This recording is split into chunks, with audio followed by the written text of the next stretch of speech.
Amigos ISEF, buenas tardes.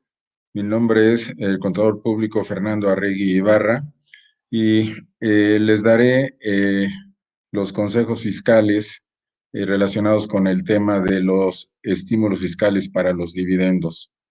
Este consejo fiscal es parte de los consejos que forman parte, a su vez, del programa de Brindando con Conocimientos, que para celebrar el 45 aniversario del ISEF se está programando para todos los participantes. Así es que vamos a empezar directamente con este estímulo. Este estímulo fiscal para los dividendos es un estímulo que se aplica para las personas físicas que son accionistas de personas morales, es decir, accionistas residentes en México, que forman parte de las personas morales que distribuyen dividendos a partir del 2019 y evidentemente durante el año 2020. ¿En qué consiste este estímulo? El estímulo consiste en que las personas físicas que perciben dividendos están obligadas a aceptar una retención del 10% de impuesto sobre la renta sobre los dividendos cobrados. Este 10% es un impuesto definitivo, es un impuesto adicional al que deben de pagar las empresas con motivo de las utilidades generadas. Entonces, el 10% adicional es el que establece el artículo 140, segundo párrafo, para que las empresas que paguen dividendos a personas físicas le retengan ese 10%.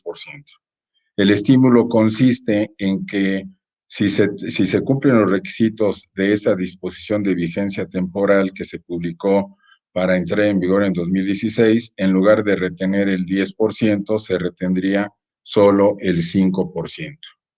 Entonces, ese es el estímulo fiscal y para ello las empresas como son las pagadoras y las obligadas a hacer la retención del impuesto sobre la renta, son las que deben de dar cumplimiento a lo dispuesto por este artículo tercero de disposiciones de vigencia temporal que entraron en vigor en 2016.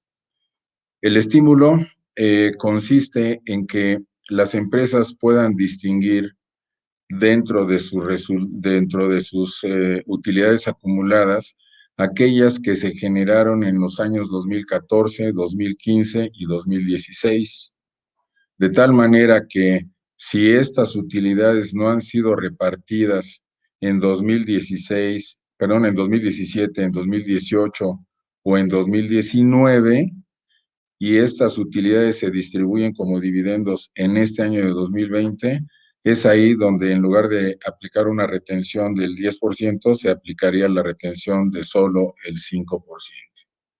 Para que esto proceda, es necesario que las empresas en su contabilidad puedan identificar a qué año corresponden las utilidades que van a ser motivo de distribución. Lo importante es poder identificar las utilidades de los años 2014, 2015 y 2016, que son las objeto del beneficio. Y entonces, si estas utilidades se distribuyen en el año, o se distribuyeron en el año 2019, o bien en 2020 o en años posteriores, la retención va a ser solo del 5% en lugar del 10%.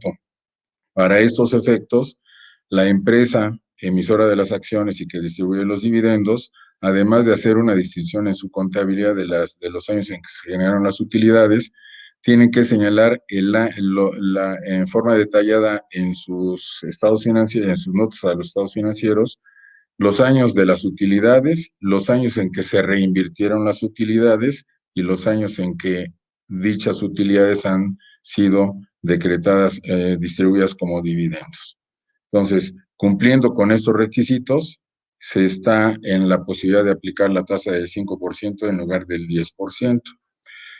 La disposición de vigencia temporal también hace referencia que para cumplir con este propósito, las empresas deben de presentar la información que solicite el SAT en disposiciones de carácter general. Desde 2016 y hasta la fecha, el SAT no ha publicado en reglas generales ninguna solicitud de información que deban presentar los contribuyentes que apliquen este beneficio. Entonces, este requisito pues está salvado.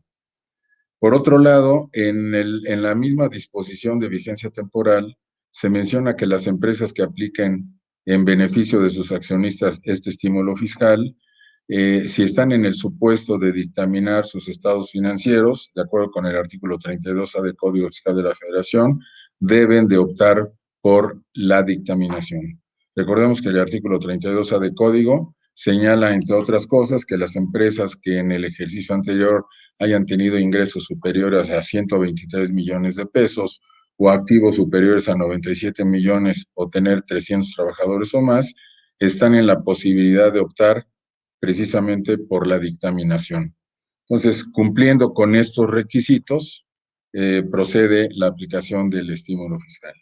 Finalmente, quiero comentar que este beneficio de este 5% para los accionistas personas físicas no es considerado como un ingreso acumulable. La misma disposición de vigencia temporal hace esta aclaración para que este beneficio no tenga que pagar impuestos.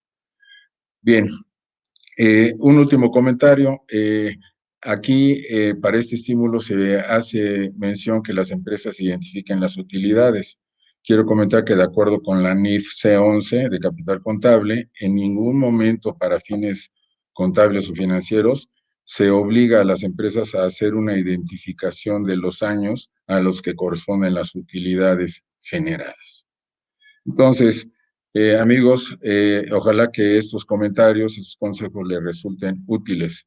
Recuerden que estas cápsulas, estos consejos express, están siendo grabados y los podrán ver ustedes junto con los demás consejos. Espero verlos próximamente en algún otro consejo fiscal o en un curso virtual o bien en alguno de los foros de alto nivel que promueve el ICEF. Finalmente, como consecuencia del 45 aniversario del ICEF, quiero felicitarlos calurosamente y me enorgullezco de pertenecer y formar parte a esta familia tan grande que es la familia ICEF. Muchas gracias. Buenas tardes.